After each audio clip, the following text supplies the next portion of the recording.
You're listening to conference coverage on ReachMD, captured on location at the Congress of Clinical Rheumatology's annual meeting in Destin, Florida. Your host is Dr. Maddie Feldman, Clinical Associate Professor of Medicine at Tulane University Medical School and Vice President of the Coalition of State Rheumatology Organizations.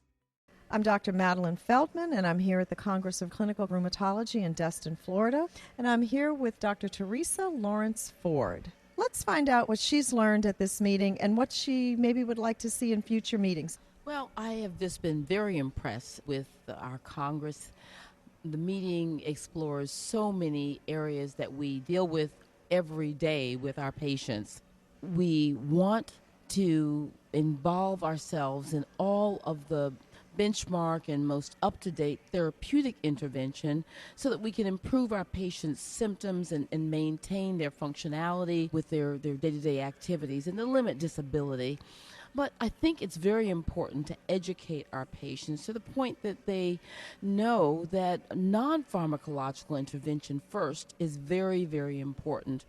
Musculoskeletal health, I think, is something that we need to put first and foremost. We need to educate our patients not only about their therapeutic interventions pharmacologically, the efficacy and safety, but also the importance of their body and the health and their wellness altogether. What are some of the non-pharmacologic, interventions that you have in your practice? First of all, we instruct our patients on how important it is to rest their bodies. Oftentimes, on evaluation, we're told that our patients are very, very sleepy and that they don't get enough rest, that they can't sleep for various reasons. Also, that they're very, very fatigued. And oftentimes, that's because of not sleeping enough hours or even dehydration.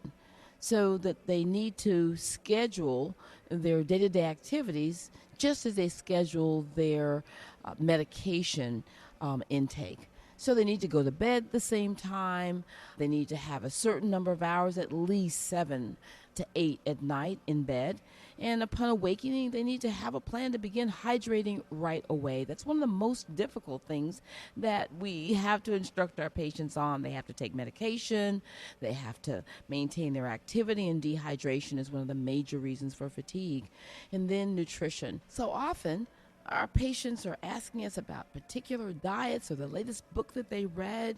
And frequently I start off with, you know more about dieting and nutrition than you even realize. So are there things people should leave out, or what kind of diet do you usually recommend? Well, I recommend a basic good nutritional profile, like a formula, similar to what we fed our babies. They need to have good protein, good carbohydrates, good fats, and fiber, and hydration is very, very important. And to do this in a balance. So rheumatologic patients tend to have a lot of aches and pains and often say they can't exercise. So what do you recommend for those patients? So frequently, if a patient tells me they can't exercise, I ask them what mode of transportation they took to get into my office. And if they say they walked up from the parking lot, I say, voila, so you've done some exercises.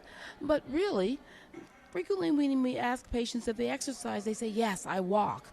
And that's one form of exercise. But in order to balance that, what we're looking at is aerobic or cardiovascular exercise. As we age, we need to maintain muscle because we're going to undergo a process called sarcopenia.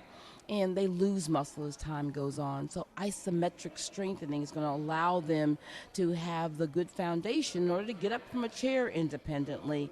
And then, guess what? If blood can't get to where it needs to go, then we're going to deal with ischemia, and maybe ischemia throughout the body. So good stretching on a daily basis, isotonic exercises. So basically balancing not only aerobic exercise, but good once or twice a day, isometric strengthening for the muscles and stretching every single day. Well, it sounds like you've got a good plan for your patients. Balance in their sleep, balance in their diet, balance in their exercise. That seems like a theme with you. Absolutely. I feel that we have such good therapeutic interventions pharmacologically, but we want to have a good vessel, a good body into which we put these medications so that we can best watch the safety and evaluate the efficacy to the best that we can. Thank you so much, Dr. Lawrence-Ford, for talking with me today. Thank you, Dr. Feldman. It's been my pleasure. You've been listening to conference coverage on ReachMD. For more highlights from this and other meetings around the world, visit ReachMD.com. ReachMD, be part of the knowledge.